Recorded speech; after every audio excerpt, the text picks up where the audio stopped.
Hey everybody, welcome back. Happy New Year again. This is actually the first episode that I'm recording in the new year, so I wanted to make sure to welcome you and wish you Happy New Year as well. Hopefully you have gotten on my email list. I've been doing some stuff over there to help my email list get ready for the new year, setting goals. We've been talking about goals in the podcaster pod as well. So if you aren't on my email list, go to dannyosmond.com/roadmap and just download my roadmap again, and you'll get on my email list and you'll be able to get all that great stuff.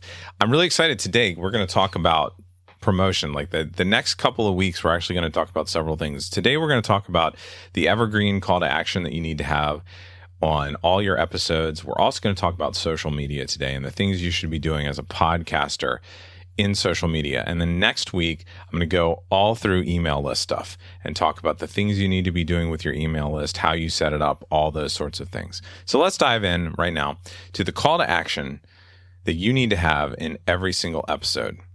I have a podcast client now with Emerald City Productions who grew her audience from hundreds of people each month. So just a few years ago, hundreds of people each month, to now hundreds of thousands of people each month, just by talking to her current audience every week. So let's take a look at this standard procedure that all podcasters do, and you should be doing as well, for growing your audience each week, that most podcasters are using in every episode, okay? Your current audience is really your most engaged audience, and they're the one who has built a relationship with you over a number of episodes, right? You should find a way to ask for their help and support in growing your audience every single episode. The easiest way to do this is to ask your audience to rate and review your podcast on whichever podcast platform they're using, and to have them share the podcast with a friend, a family member, a colleague who you think would be interested or who they think would be interested in the content. You've heard me do this before. You've probably heard it in every podcast you listen to. We all do it because it works. Now, ratings and reviews have many benefits. Some listeners read them before deciding whether or not to listen to a show. Advertisers refer to reviews as a sign of customer loyalty when they're deciding whether or not to advertise on a show. And some podcast platforms even use reviews to determine which podcasts they're going to feature on the browsing section or the main page of their site or app. And sharing with other potential listeners creates organic growth with a warm audience who is more likely to enjoy your content, who's more likely to follow you, and is definitely more likely to stick around for a long time. Sharing is caring, right? You've heard that phrase before. So gaining audience growth support from your current audience through ratings, reviews, and sharing is one of the best ways to grow your audience on an ongoing basis. So I want you to stop right now and pause if you can, if you're not driving. Write down a brief call to action that you could use and you could mention in each episode and practice it several times before you record your next episode so that it becomes natural. Okay? Now let's talk about social media a little bit. Social media can be a very important thing for podcasters, but a lot of us feel like we've tried it a lot and we get frustrated because it's not going anywhere.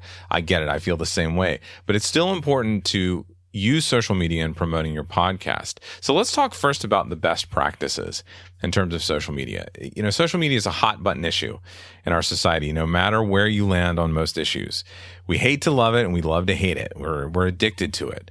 But when trying to grow your audience for your podcast, it's a necessary tool that you have to use. So let's take a look again at some of these best practices for ongoing social media production of your podcast. So this is stuff that you're going to be doing week in and week out. So social media is noisy. I'll give you that. And it's very easy to get drowned out by all the other people in your space, in your industry, in your category. If you follow some simple best practices, though, you can actually stand out, okay? And these recommendations actually came from a friend of mine, Lauren Davis, who is one of the best social media people that I know. First, you got to be consistent, okay? Just like with your podcast content, consistency is key because the people who follow you are looking for some type of relationship with you and your content. You got to pick a schedule and you got to stick to it. Now, secondly, you want to learn about your customers' behaviors on the platform that you're using or your followers' behaviors on the platform that you're using. First, learn how your platform works. So Instagram, LinkedIn, whatever. How does it work? How does it work? And how are they tracking the data?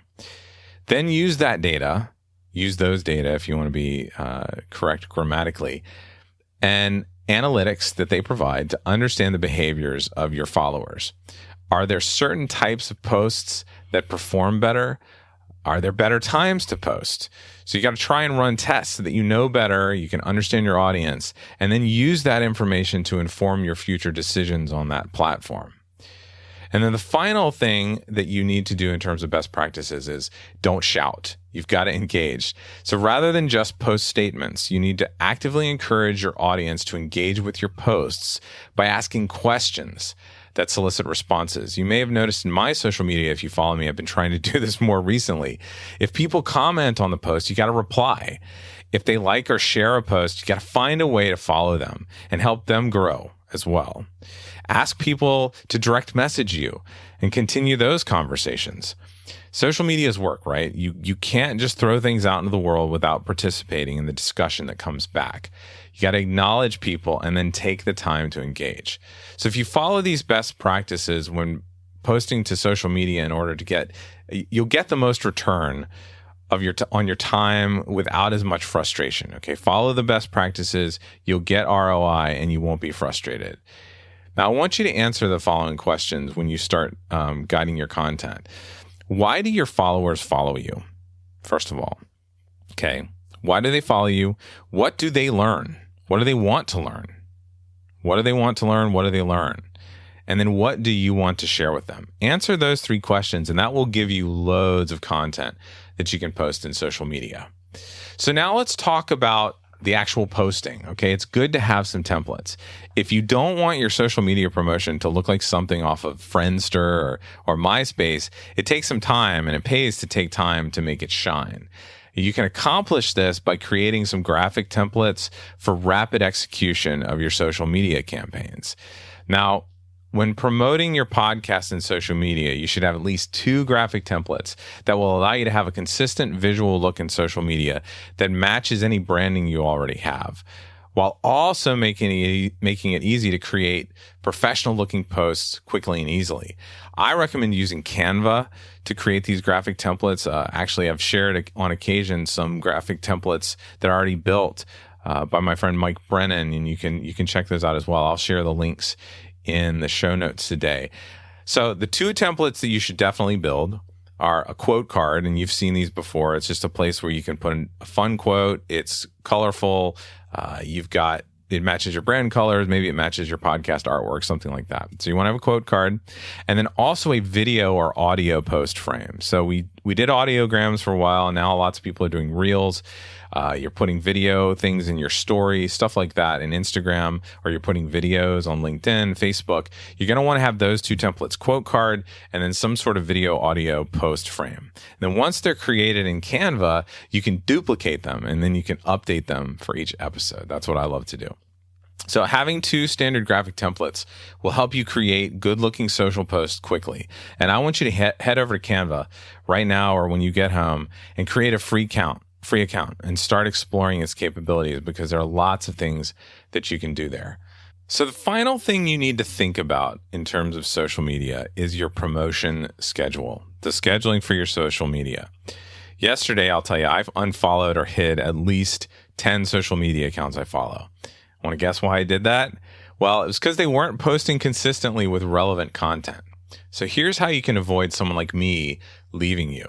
In short, you must build a promotional schedule across social media to continue promoting your releases. So start by creating an account with a social media scheduler app. I use Buffer. Some people use Hootsuite. There's things out there like SmarterQueue that are a little more expensive. And there's a bunch of other things as well. But I like Buffer. You can also use Hootsuite as well. And then you're going to connect your various social accounts to that scheduler. This will help you streamline your process and allow you to schedule posts across multiple accounts and platforms, all from one location. The scheduler will allow you to schedule in advance and see some analytics as well. You should then natively check your post once they publish. For example, open Instagram and make sure that post you scheduled last week actually posted today. And then engage with your followers in the actual platform itself, not on your scheduler. I recommend posting 2 to 3 times a week on each account. I suggest one messaging post where you're going to share something that relates to your standard message in your content. one personal get to know you post where your followers have the chance to understand who you are. And then finally, some type of promotional post for your content, products, or services. So for a lot of you, this is going to be your podcast. One messaging post, one get to know you post, and then one promotional post on your podcast episodes, maybe. Okay. This may sound like a lot, but it's important to stay consistent. You should always choose a posting schedule that you can stay consistent with. Remember, I started that out. Number one was be consistent with your social media. Creating a promotional schedule and using tools to help you stay consistent will help you grow your audience through social media. So how many times per week do you think that you will be able to post consistently across all of your channels? I want you to think about that right now. And I want to thank you again for being with me this week. I love helping you guys with this stuff, and I love talking about things in terms of how it pertains to your podcast. Next week, we're going to talk about email list and how to grow your email list and how to use it for your podcast. But before I go, I want to give you the chance to reach out to me and ask questions, because I know you have questions. If there's something you want me to talk more about, if there's something you don't understand that you want me to clarify, I would love to hear the question from you. You can go to speakpipe.com/podcast strategies. That way you could record a 90-second voicemail with your question. You can also let me know if you want me to play it on the show. I'd be happy to do that. Or you can email me at any time at danny@emeraldcitypro.com. I would love to hear your questions there. And if you're not on my email list yet, go to dannyosmond.com/roadmap right now. Download my roadmap. You'll get included on my email list. And we'll talk a little bit more next week about how I grow my own email list. So thank you again for joining me today, and I will talk to you soon.